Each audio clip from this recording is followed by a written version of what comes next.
எதிர்பார்த்த மாரியே நமீபியாவோட இந்தியா வந்து சூப்பரா வின் பண்ணிட்டாங்க. ஆனா, எல்லாருமே வந்து இது வந்து ஒரு ஒரு டாமினன்ட் எதிர்பார்த்த அளவுக்கு ஒரு டாமினன்ட்டான வின் கிடையாது. நமீபியா டாஸ் வின் பண்ணி இந்தியாவ பேட்டிங் பண்ண ஆரம்பிச்சதுக்கப்புறம், சஞ்சு சாம்சன் சூப்பராவே ஆரம்பிச்சாரு. ஆனா பாவம் வழக்கம் போல ஒரு பேட் ஷாட் அடிச்சு சீக்கிரமாவே அவுட் ஆயிட்டாரு. 8 பால்ல 22ன்ட்டு.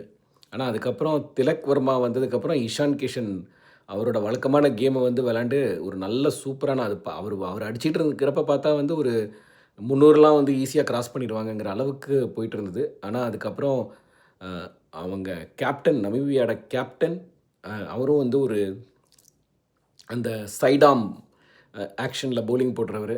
அவரு வந்து போட்டதுக்கப்புறம், அவரு இந்தியன் பேட்ஸ்மேனெல்லாம் ட்ரபிள் பண்ணாரு. இஷான் கிஷன் அவுட்டு. அதுக்கப்புறம் கொஞ்ச நேரம் கழிச்சு other spinner got Suryakumar Yadav out. Then again இவரு அ அ எராஸ்மஸ் திருப்பியும் வந்து he picked up the wicket of Tilak Varma. அப்புறம் வந்து there was a wonderful partnership between Hardik Pandya and Shivam Dube. அந்த பார்ட்னர்ஷிப் வந்து it has taken India to above 200. ஆனால் அதுக்கப்புறம் பழையபடி லாஸ்ட் 2 ஓவரில் எகெயின் அ கொலாப்ஸ். ஸோ 209 தான் இந்தியாவால் எடுக்க முடிஞ்சுது. நமீபியா நல்லா பாசிட்டிவாகவே ஸ்டார்ட் பண்ணாங்க. அவங்க அந்த இது இருந்ததுக்கு ஃபஸ்ட்டு ஓப்பனர்ஸ் வந்து 8 ரன் 9 ரன் பெர் ஓவர் அந்த மாதிரி போயிட்டு இருந்தாங்க. For a very long time until 8th 9th over வரைக்கும் ரெக்வயர்ட் ரன் ரேட் ஒரு 11 அந்த மாதிரி அந்த 11 இருக்கிறதையே மெயின்டைன் பண்ணிட்டு தான் வந்தாங்க.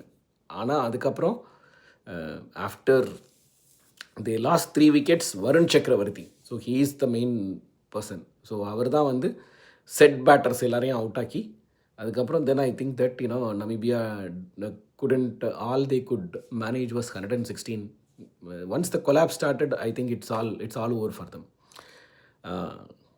இந்தியாவை பொறுத்தவரையில் இந்த தடவை பண்ண இந்த மிஸ்டேக்ஸ் அப்படிங்கிறத விட இதில் இருக்கிற லேர்னிங்ஸை வந்து அவங்க எடுத்துகிட்டு பாகிஸ்தானோட கேமில் உஸ்மான் தாரிக்கை பெட்டராக ஹேண்டில் பண்ணுறதுக்கு அவங்க ஒரு ஸ்ட்ராட்டஜி வச்சுக்கிறது நல்லது.